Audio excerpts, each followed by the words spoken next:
Director of Public Safety. City Council put this back into committee to discuss further, because we saw we were getting into a lengthy conversation at the council meeting. The original ordinance increased the mayor's salary to $100,000. It was split $50,000 for the mayor's department and $50,000 for the safety director's salary. There was a lot of back and forth. I know that there were some good points brought up on both sides, and I'd like to try and come to consensus going forward, so we can, put this back on the table at the next council meeting. One of the, we did get some information. I looked at some information as well as the HR department that was sent around to all of the council members about what cities on the east side, actually the cities in Cuyahoga County really have done. It's actually kind of all across the board. But most of the cities do have the safety director and the mayor as, they're either appointed or they're the same position, which basically we have also. The intent is also not to split it, but if there ever was a case where we needed to hire a safety director, there would be enough money in the budget to get that. We do not have a job description of the safety director. The mayor did not authorize that, but I think some points to bring out are, number one is if a mayor is running, and because the intent of the council is to increase the mayor's salary.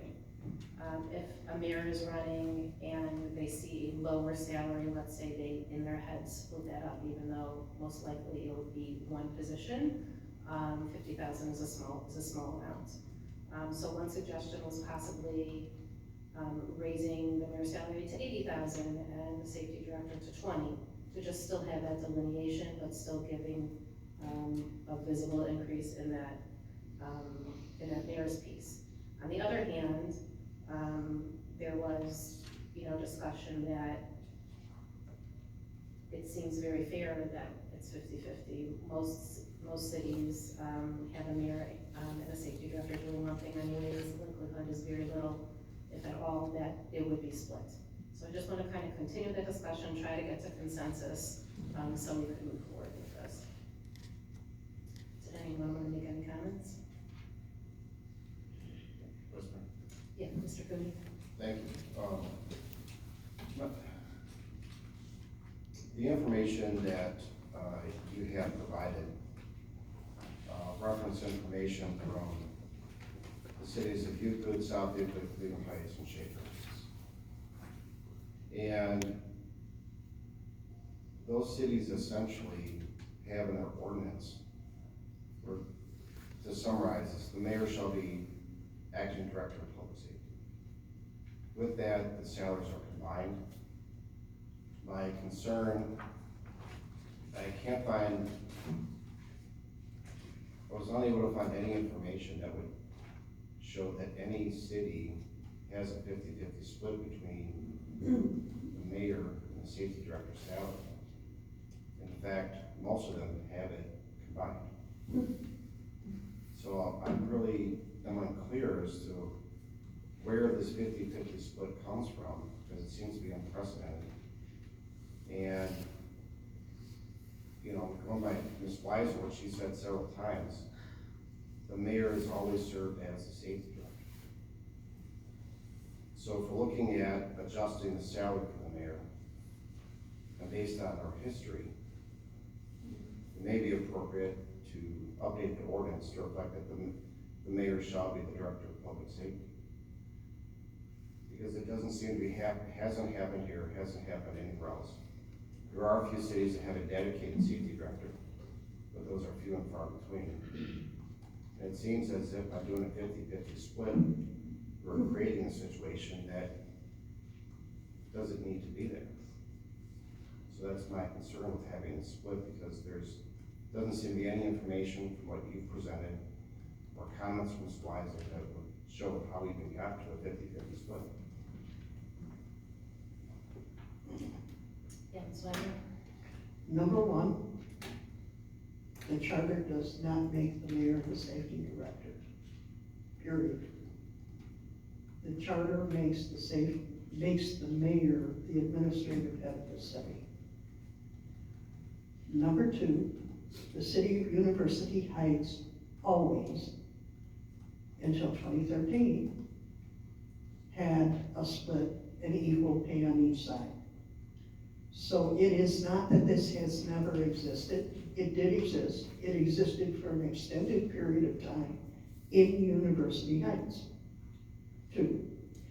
Number three, when it was changed, I had a major concern as just a person who was involved with the city, that it would lead to what did happen, where the emergency operating procedures for the city were never approved for 7 years. And they needed to be approved. When you turn around and you say the safety director is worth $0 or $1, that's what you get, and that's what we got. And we cannot have that. The safety director's position is not a position that is worth $1. The only way to correct that, because people respond to dollars, is to give it an appropriate salary. And in doing that, also acknowledge that in the city's history, we do approve the mayor to be the safety director. So there is a clear logic. When we discussed this at the council meeting, one of the things that you indicated, Councilman Cooney, is that people that we elect to be mayors have administration or administrative expertise. That is not necessarily the case. We elect politicians, and sometimes they're politicians first and administrators second. And that can cause a problem as well. And I think we need to start to look at what kind of problems can happen when we turn around and go, oh, well, we'll just make the safety director the mayor. And if we do that, are we going to go back to what happened this time?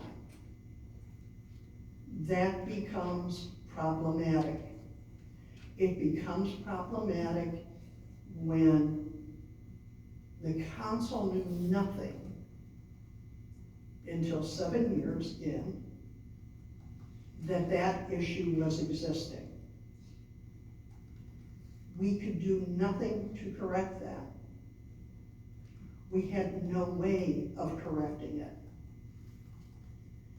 And giving that safety director position a real salary,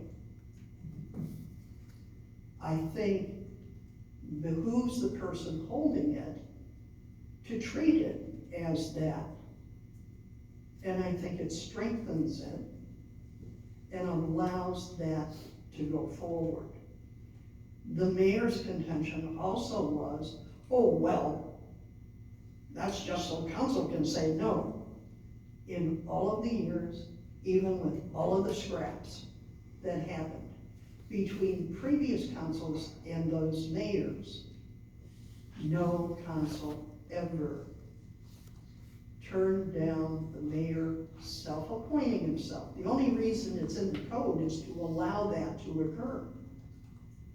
I mean, if we took it out of the code, the mayor couldn't appoint himself a safety director.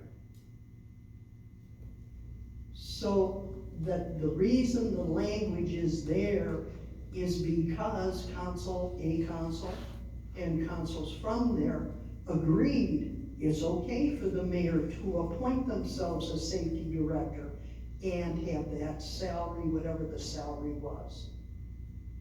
So this is nothing new. It's nothing inappropriate, but I think it brings to whoever sits in the seat of the mayor.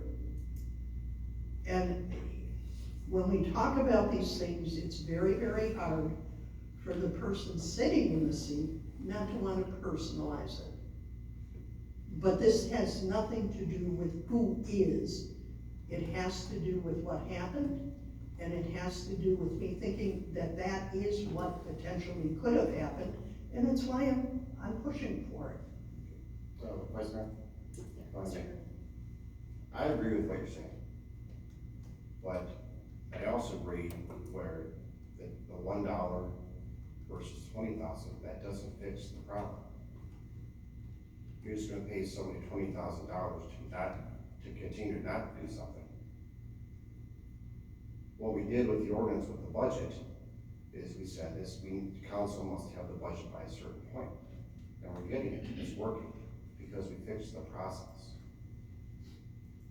If we were to modify the ordinance, where the mayor shall be the director of public safety, we could also include in that ordinance either annually, biannually, triannually, where the EOP must be presented and signed. If the safety director or the mayor does not do that, that authority could then, we should consider it, and this is where we have to consult the law director.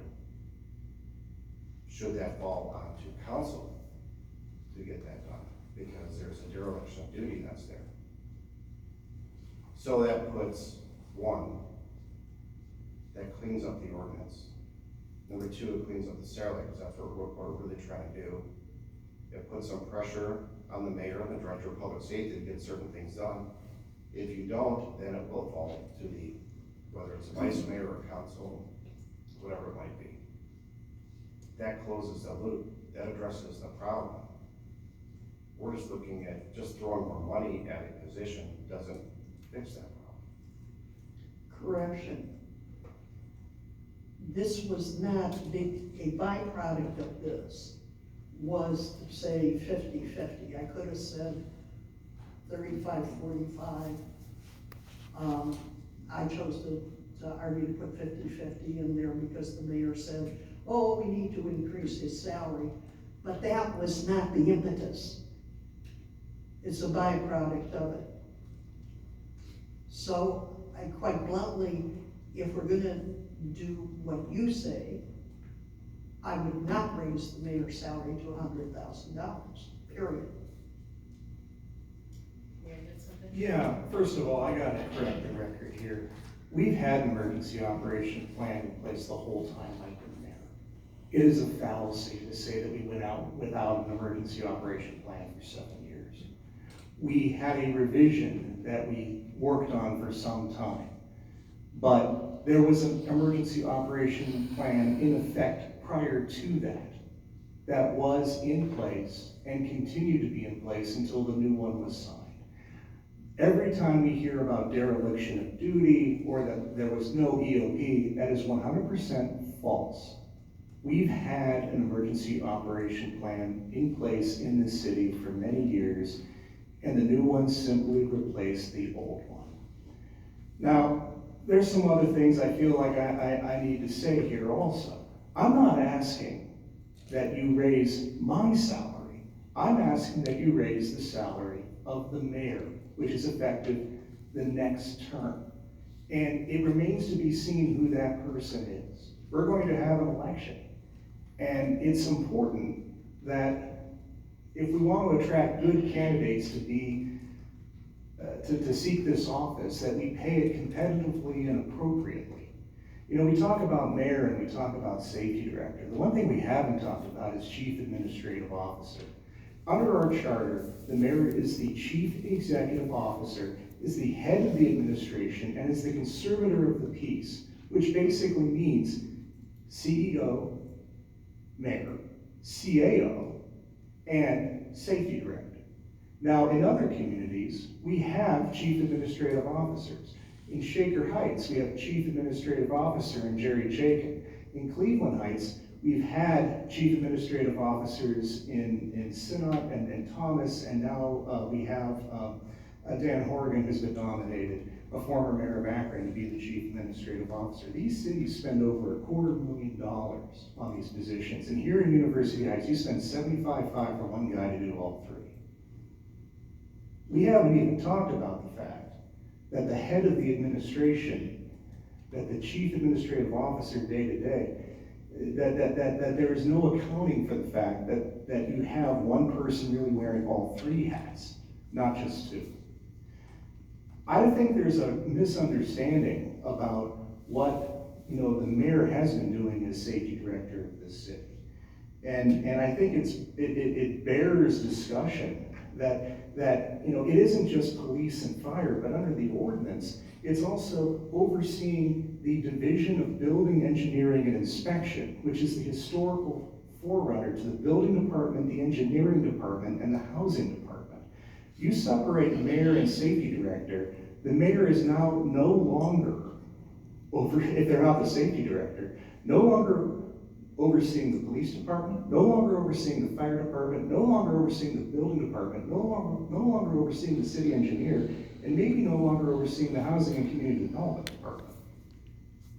That's how entwined the mayor and safety director are. And I think you need to think about that. Safety director isn't just police and fire. Those are the first things people think about. But under our ordinances and historically in the city, it's a lot more than that. The other thing that we should, you know, consider here is, you know, I will tell you as mayor and as safety director, I've attended county EMA meetings regularly. I've attended Ohio Association of Public Safety Director meetings regularly. I've been a part of the regional first call meetings. I'm on the board of the Chagrin Valley Dispatch Center. I was previously the chair of the Heights Schoolcrest Regional Dispatch Center. And, you know, if I weren't the safety director, I guess I would be sending somebody else to do all those things, even though under the ordinances, the mayor oversees the safety director.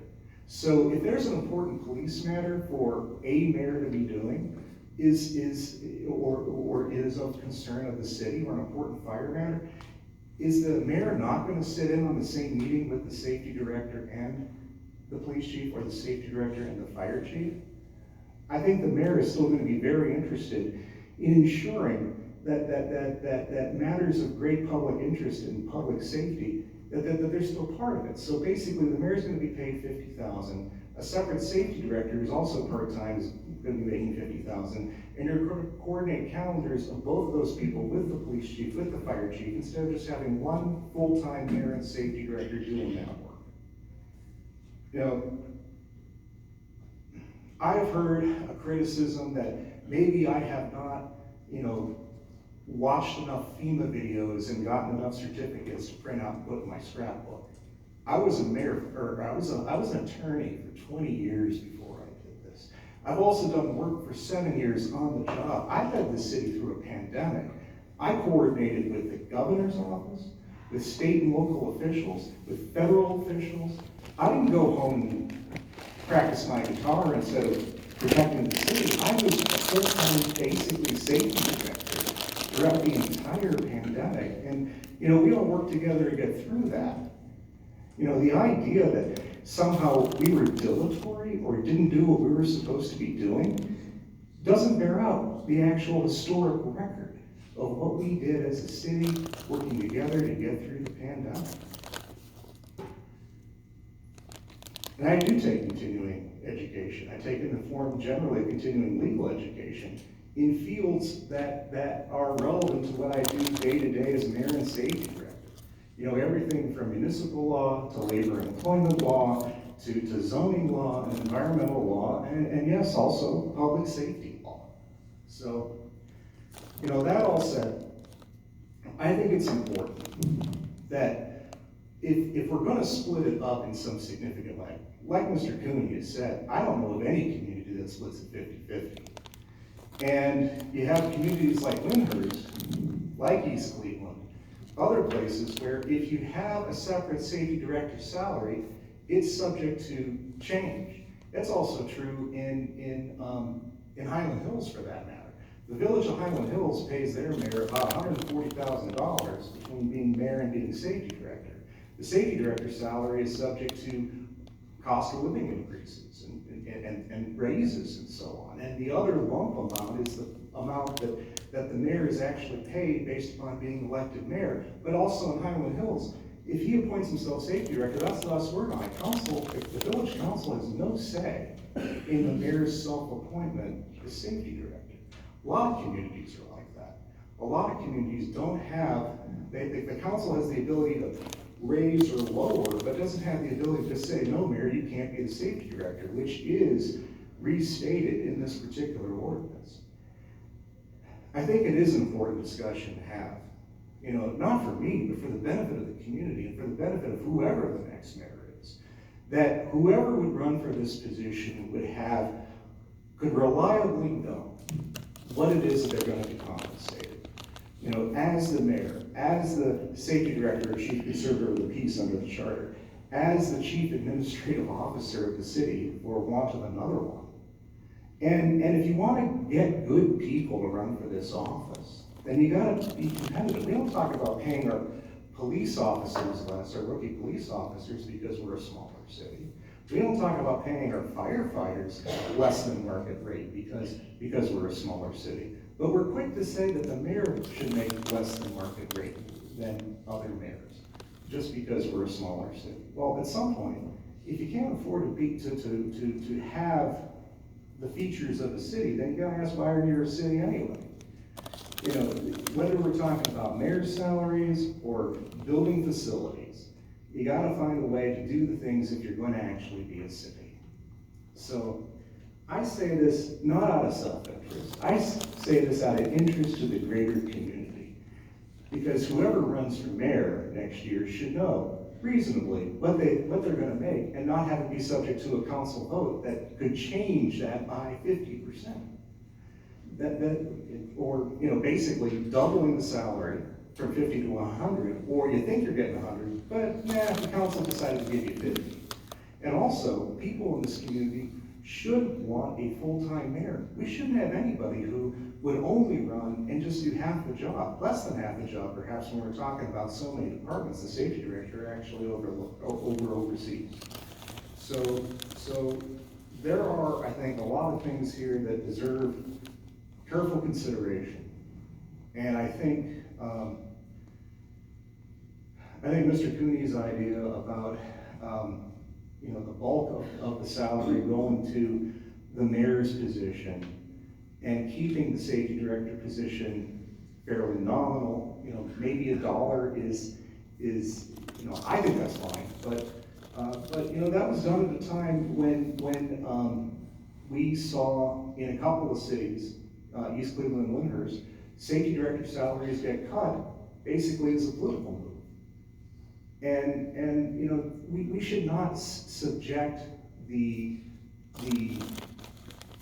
political office of mayor, the elected office of mayor, to such limits. It should be something that whoever runs for this office and holds this office should be able to faithfully rely on. But, you know, one thing I think we can all agree on is, you know, since it's been 3 terms since it was raised, it does deserve an adjustment. And I know that we've looked at a lot of other cities and what they're paying. Many of those same cities that are on those spreadsheets are also doing their own review and are looking to do a $20,000, $30,000, $40,000 raise for their mayor. So even if we raise $100,000, when Beechwood, when Cleveland Heights, when Shaker Heights make their next adjustments, we're gonna find that 100 isn't even close to what some of those places are doing. So, thank Just you. 2 points before I open it up for comments. Elected office, you can't compare an elected office to a like a policeman or a fireman or any other type of salaried position. And also, just to make it clear, no one is suggesting that a mayor is not the safety director. You mentioned that a few times, and that is not the case at all. Ms. Hess? Thank you. The first thing Mayor said was that there was an EOP, an Emergency Operations Procedure Plan, in place for 7 years. With someone who, such as yourself, who's just listed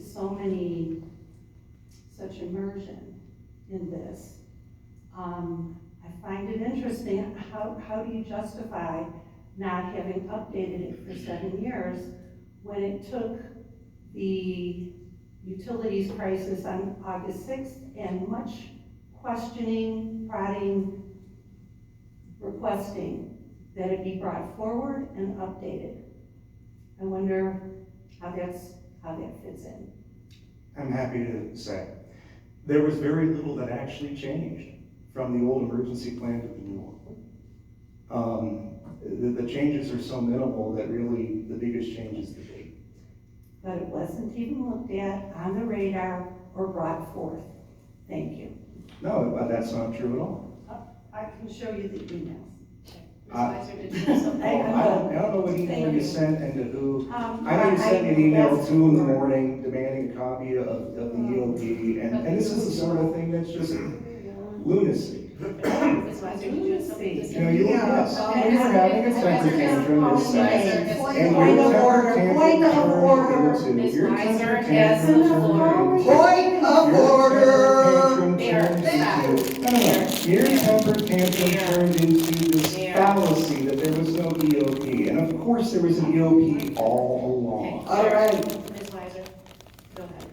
there was an EOP that wasn't approved. No, it was approved. It was approved Ms. by your info. Ms. Weiser has the floor. Thank you. It was not approved, it was a draft. There was an Incorrect. EOP, it was a draft, There was an it was EOP not- signed by your Mayor, info. it that was remained Weiser has the intact. floor. may Please I let her have the finish?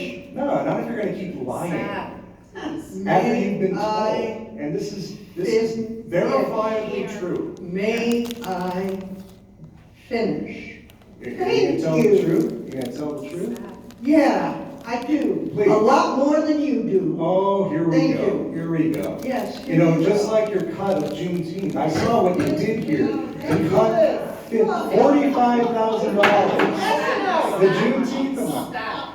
All Yeah, right, we need let's to stay get in that. the No, here we We're go. starting, Mr. Cooney, Thank you, Ms. Weiser.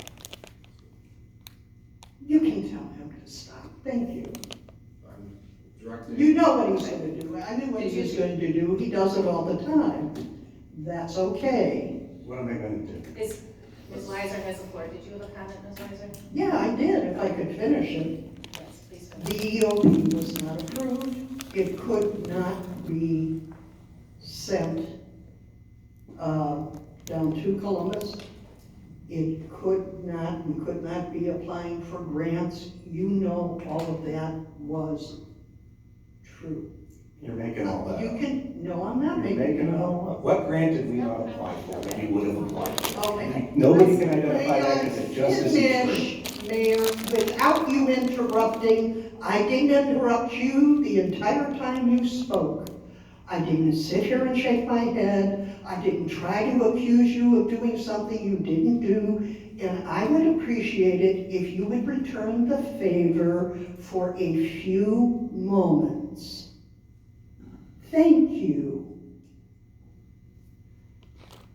The grants are federal grants that require an approved EOP to even be able to submit for. They are there, I am well aware they are there. This is not just an issue of that.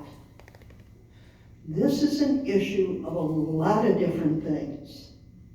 If you are saying, I'm the chief, oh look, I run the housing and building department, I oversee it.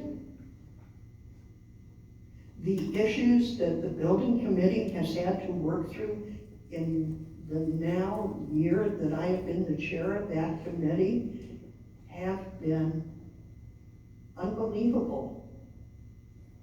If you are saying that you are the greatest administrator, that you're the most wonderful of, please don't say that. because we keep running into problem after problem after problem. And that's not good. That's not good for the city and its residents.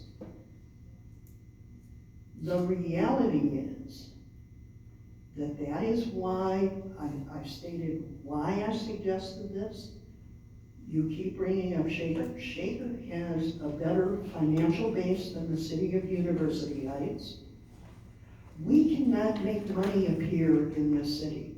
We are extremely limited in commercial development, in residential development. We can hopefully put things into plan. And I'm going to give an example, the townhouses. 4 are built, 1 is sold. That's in 1 year. We were banking, the city, not we, the city was banking on that development being almost completed because of the income tax addition to the revenues that it could bring in. And it's not doing it. That was supposed to start happening about now. That's out of our control. That isn't because you haven't stood on your head to try to make that thing fly. It's a reality. And those are the realities that affect our budgets and affect what happens. The idea that we can just turn around and go, oh, well, we just need to pay that CEO more money and poof, everything will go. One of the challenges is our elected positions are also public service positions. You can look at anything and you will find the only public people who work in the public sector who actually do better than people who work in the private sector are service departments, police departments, fire departments, building departments. They are not the elected officials. That's a reality. If the city was gold-plated, then yes, we could pay the mayor a ton and we could hire a city administrator who is trained and who could actually run the city. But we don't have that kind of funds. So we've got to work with what we have. To me, if we put some money on that safety director to make that position really real and split it with the mayor, we can come up with something that could generate an increase in the mayor's